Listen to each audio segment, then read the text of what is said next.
The Buddha spoke to Sariputra, in the Buddhaland of Akshobhya, if women wish to obtain pearls or necklaces, they can take them directly from the trees. If they desire clothing, they can also take it from the trees. Sariputra, in that Buddhaland, women do not have the same characteristics as women in my world. Sariputra, how are the women in my world? They are of unpleasant appearance, speak harsh words, are jealous of the Dharma, and are attached to unwholesome things. The women of my world possess these traits, but the women in Akshobhya's Buddhaland do not. Why is this so? It is because of the vows that Akshobhya made in the past. The Buddha continued to speak to Sariputra, in Akshobhya's Buddhaland, when women become pregnant and give birth, their bodies do not feel exhausted, and their minds do not dwell on fatigue. They only think of peace and tranquility, and they experience no suffering. The women there have no pain and no unpleasant odors. Sariputra, this is a result of Akshobhya's vows in the past, which have brought about such wonderful conditions in that Buddhaland, unparalleled by any other.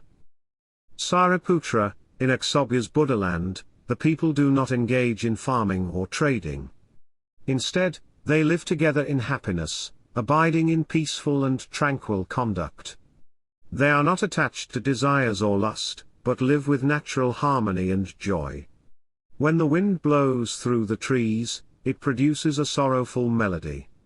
Sariputra, even the finest sounds in my world cannot compare to the wind blowing through the trees in Akshobhya's Buddhaland.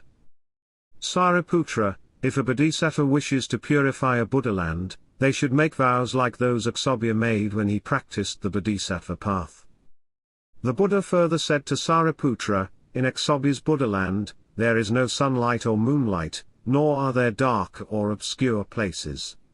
Why? Because the radiant light of Akshobhya, the Tathagata, pervades the entire great thousandfold world, illuminating it at all times. It is like a well-sealed chamber with no wind, coated with white plaster, and within it, a jewel that radiates light.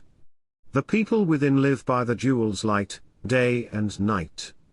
In the same way, Sariputra, the light of Akshobhya, the Tathagata, illuminates the great thousandfold world at all times.